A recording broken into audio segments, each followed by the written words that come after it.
तो चलिए दोस्तों, कल ही हम जहाँ तक क्लास 8 का प्रश्नमाला 10 से का स्टॉप किए थे, यानी कि चौथा नंबर क्वेश्चन तक स्टॉप किए थे।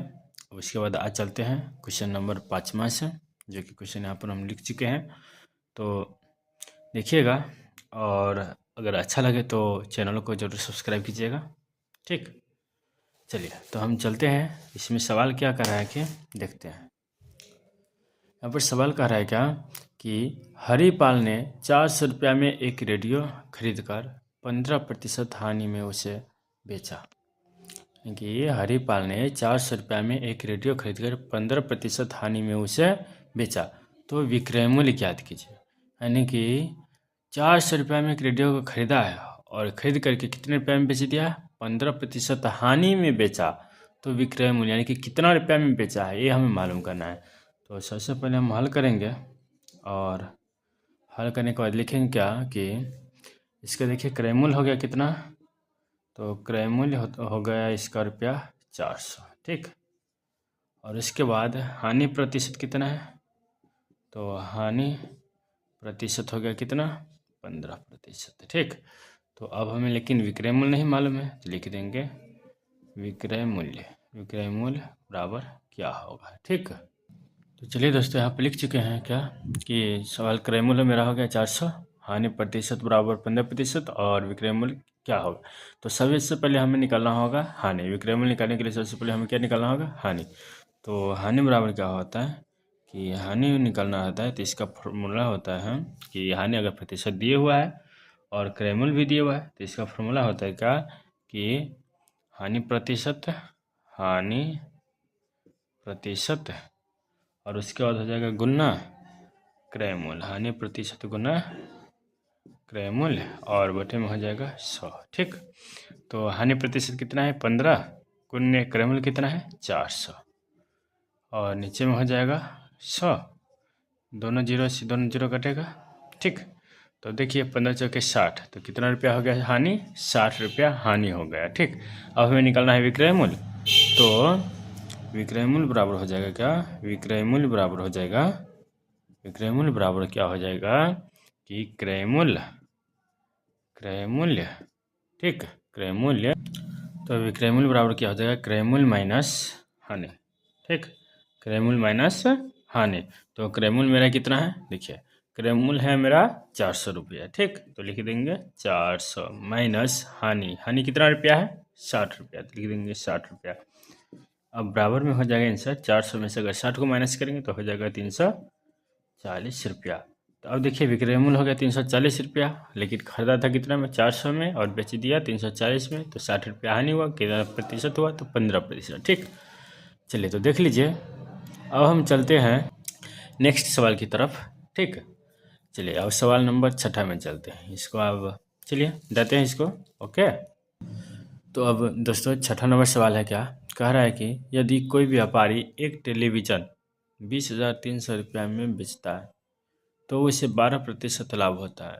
बताएं उस टेलीविज़न का क्रय मूल्य कितना होगा। यानी कि कोई भी व्यापारी है, अगर टेलीविज़न को बेच रहा है 20,300 रुपया में, तो खरीदा भी होगा, यानी कि कुछ न कुछ रुपया में तो ज़रूर खरीदा होगा, तभी वो 20,300 रुपया में बेच रहा है। और उसमें भी क्या बेच रहा है, तो कितना प्रतिशत लाभ पर? 12% लाभ पे।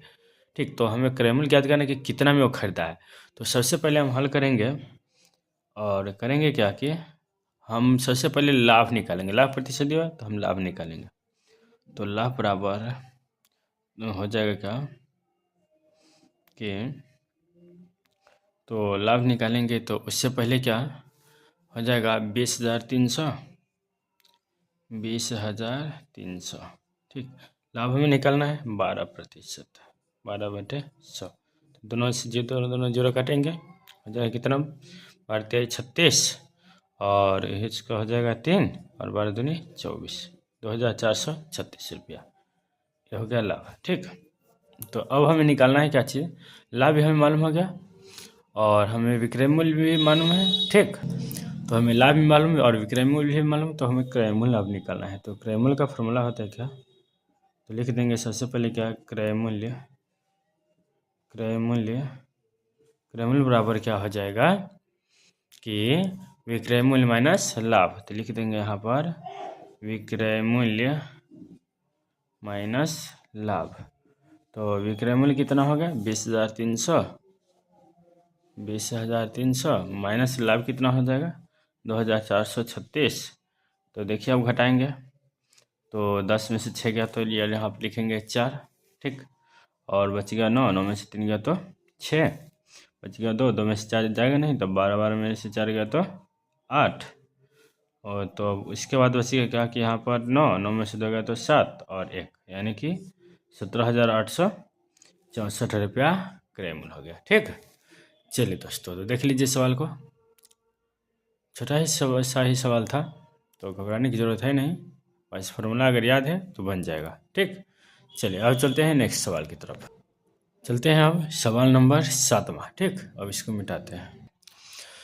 चलिए दोस्तों, तो अब सवाल है सवाल नंबर 7 क्या कि एक सोफ़ा सेट 10% घटा सकर 8,100 रुपये में बेचा गया, उसे कितने रुपये में बेचा जाए कि 10% लाभ हो। यानी कि एक सोफ़ा सेट को बेचा गया, कितने प्रतिशत घटा सकर तो 10% घटा सकर, और कितना में बेचा गया तो 81 यानी कि 8,100 में बेचा गया, और उसे कितने रुपये में बेचा जाएगा कि 10% लाभ हो, यानी कि 10% लाभ को मानने के लिए उसे कितना रुपये में बेचा जाएगा। तो हम हल करेंगे, और हल करेंगे तो लिखेंगे क्या कि सबसे पहले लिखेंगे कि हानि, यानी कि घटा सहेगा तो हानि हो जाएगा, तो हानि कितना हो जाएगा, तो हानि बराबर लिखेंगे क्या कि हानि प्रतिशत बराबर 10%, ठीक। चलिए हानि प्रतिशत 10% हो गया। अभी क्या कि विक्रय मूल्य देखिए, तो विक्रय मूल्य कितना है 8,100, तो लिख देंगे क्या विक्रय मूल्य इक्वल टू 8,100, ठीक। अब चलते हैं, विक्रय मूल्य हो गया 8,100। अब है क्या नेक्स्ट, अब हमें इससे निकलना है क्रय मूल्य, तो बेच दिया इतना में, तो क्रय मूल्य निकलना है घटा सहने के बाद, तो लिख देंगे क्या कि क्रय मूल्य इक्वल टू हो जाएगा क्रय मूल्य इक्वल टू फॉर्मूला होता है इसका क्या कि विक्रय मूल्य गुने 100, विक्रय मूल्य गुने 100, और बटे में क्या हो जाएगा, तो बटे में हो जाएगा 100 माइनस हानि, 100 माइनस हानि, यानी कि हानि प्रतिशत, ठीक। 100 माइनस हानि, तो इसका हो जाएगा विक्रय मूल्य कितना है 8,100, तो 8,100 और गुने 100, बटे में हो जाएगा 100 माइनस हानि, तो 100 में से हम कितना घटा देंगे 10, तो हो जाएगा क्या कि 8,000 से इसमें गुना करेंगे तो हो जाएगा, इसको रहने देते हैं 8,100 गुने 100, इसको जब भी हम 100 में से 10 को घटा देंगे तो बच जाएगा मेरा 90, तो 0 से 0 काटेंगे, 9 से इसको काटेंगे तो 9 9 में 81, 2 0 इस पर, तो अब इसका कितना हो जाएगा 1 0 यहाँ पर, यानी कि 9,000। क्रय मूल्य कितना रुपया 9,000, देखिए क्रय मूल्य हो गया 9,000 रुपया, ठीक। तो अब हमें क्या करना है कि अब सेकेंड में चलते हैं, ठीक। अब सेकेंड में हमें क्या करना है कि 10% लाभ कमाना है, तो लिख देंगे अब कि लाभ बराबर लाभ प्रतिशत कितना है तो 10%, ठीक। लाभ प्रतिशत 10%, और उसके बाद कि क्रय मूल्य, तो क्रय मूल्य मेरा भी निकल गया, क्रय मूल्य कितना रुपया हो गया, क्रय मूल्य देखिए कितना रुपया है 9,000, लिख देंगे यहाँ पर 9,000। अब हमें निकालना कर रहा है कि कितने रुपया में बेचा जाए, यानी कि विक्रय मूल्य, इसका मालूम नहीं है, तो लिख देंगे विक्रय मूल्य बराबर क्या हो जाएगा, ठीक। तो इसका फॉर्मूला होता है, विक्रय मूल्य का फॉर्मूला होता है क्या कि विक्रय मूल्य बराबर होता है इक्वल टू हो जाएगा क्या कि क्रय मूल्य इंटू 1 प्लस लाभ प्रतिशत, और बटे में क्या हो जाएगा, तो बटे में हो जाएगा 100, ठीक। तो देखिए क्रय मूल्य मेरा कितना है, क्रय मूल्य आया था कितना रुपया 9,000 रुपया, तो लिख देंगे 9,000। चलिए 1 प्लस लाभ प्रतिशत कितना है 10, तो 10/100। चलिए देखते रहिएगा सवाल, तो हो जाएगा अब 9,000, और उसके बाद हो जाएगा गुने, इस 0 से 0 कटेगा तो 10 से 1 में कटेंगे तो 10 और 1 11, 11/10, 1 0 से 1 0, 11 9 99, 2 0, ठीक। यानी कि 9,900 रुपया हो गया ये विक्रय मूल्य, यही मेरा राइट आंसर, ठीक। चलिए दोस्तों, तो देख लीजिए सवाल नंबर 7 बन चुका है। अब हम चलते हैं नेक्स्ट सवाल की तरफ। ठीक, चलिए पहले इसको देख लीजिए। ओके, ठीक है। चलिए दोस्तों, सवाल नंबर 8 में क्या करा है कि एक पुरानी मोटरसाइकिल 2800 रुपये में बेचने पर 30% हानि हुई है। यानी कि एक पुरानी मोटरसाइकिल है जिसको 2800 रुपये में बेचने पर कितने प्रतिशत हानि हुई? 30%। तो बताइए कि विक्रय मूल्य कितना बढ़ा दिया जाए कि एक में 5% का लाभ हो जाए, दूसरा है केवल 5% रहे। ठीक, तो सबसे पहले हम निकालेंगे कि इसमें देखिए इसका विक्रय मूल्य दिया हुआ है 2800 और क्रय मूल्य और कितना प्रतिशत हानि हुई? 30%। तो अभी हमें बचेगा कितना?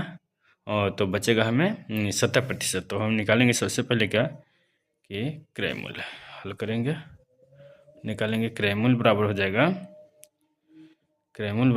2800 और बच रहा है कितना प्रतिशत? 70%। तो लिख देंगे 70 बटे में हो जाएगा 100। ठीक, तो देखेंगे कटने वाला तो काट देंगे। इस 0 से 0 को 7 से कटेंगे, 7 चौके 28, 400। अब इसको गुना करेंगे तो हो जाएगा कितना? 4000। तो अब देखिए क्रय मूल्य हो गया कितना रुपया? 4000 रुपया। ठीक, तो अब हमें निकालना है क्या चीज़? क्रय मूल्य तो हो गया 4000 रुपया। ठीक, अब इसके बाद हमें निकालना है कि 5% लाभ हो। कितना प्रतिशत? 5%। तो लाभ बराबर हो जाएगा क्या कि लाभ बराबर हो जाएगा लाभ बराबर होता है क्या कि निकाल देंगे 4000 गुने 5 और करेंगे क्या? 100। ठीक, 4000 गुने 5 बटे 100 करेंगे तो लिखेंगे, इससे दोनों जीरो को काटेंगे, 5 चौके 20 यानी कि 200। तो विक्रय मूल्य कितना हो गया? अब यहाँ पर लिख देंगे, ये तो फर्स्ट का हो गया, फर्स्ट का लिख देंगे। अब विक्रय मूल्य बराबर कितना रुपया हो गया? इसका हो जाएगा 200 लाभ और 4000 क्रय मूल्य। तो लिख देंगे 4000 प्लस 200 यानी कि हो जाएगा कितना? 4200 रुपया। ठीक, 4200 रुपया फर्स्ट का हो गया। ठीक, लाभ। सेकेंड का हानि का चलते हैं। सेकेंड का अब हमें सेकेंड का निकालना है। कितना प्रतिशत हानि पर? 5% हानि पर। ठीक, और दोस्तों इसमें कह रहा है क्या कि कितना बढ़ा दिया जाए। ठीक, तो कितना बढ़ा दिया जाए, तो इसमें देखिए यहाँ पर है कह रहा है कि 4200 है, तो विक्रय मूल्य आया था 4200, तो 4200 में हम करेंगे तो बेचे थे इसको कितने में? 2800 में। तो 2800 लिख देंगे। देखिए जब इसमें से इसको माइनस करेंगे तो 0 में से जाएगा तो 0 और फिर 0 में से 0, 12 में से हटेगा तो 4, 1 यानी कि 1400। ये फर्स्ट का आंसर हो जाएगा। ठीक, और सेकेंड का चलते हैं। सेकेंड में करा है क्या कि हानि केवल 5% रहे। तो हानि केवल 5% रहे तो इसके लिए क्या करेंगे कि क्रय मूल्य कितना है? 4000। तो लिख देंगे 4000 गुने 5 बट्टे में करेंगे 100। ठीक, तो इसको हम अब सॉल्व करेंगे तो हो जाएगा 2 0 से 2 0 कटेगा तो हो जाएगा 5 के 20 यानी कि 200। ठीक, चलिए तो अब 200 हो गया। तो अब इसका भी निकालेंगे विक्रय मूल्य। तो लिख देंगे क्या कि विक्रय मूल्य बराबर हो जाएगा, इसमें क्या था? इसमें लाभ था इसलिए जोड़े थे, लेकिन इसमें क्या है? सेकेंड वाला में हानि है। तो इसीलिए हम इसमें क्या करेंगे कि 4000 में से हम 200 को माइनस करेंगे तो बच जाएगा कितना? बचेगा 3800। ठीक, 3800 हो गया। चलिए 3800। अब हमें निकालना है कि कितना बढ़ा दिया जाए। यहाँ पर वो कह रहा है कि कितना बढ़ा दिया जाए, तो कितना बढ़ा दिया जाए तो इसके लिए क्या करेंगे? 3800 हो जाएगा ये वाला। ठीक, और माइनस कर देंगे कितना में बेचा था? 2800 में, तो 2800 कर देंगे। ठीक, तो इसमें से इसको माइनस करेंगे तो बच जाएगा कितना? 1000, जो कि मेरा राइट आंसर।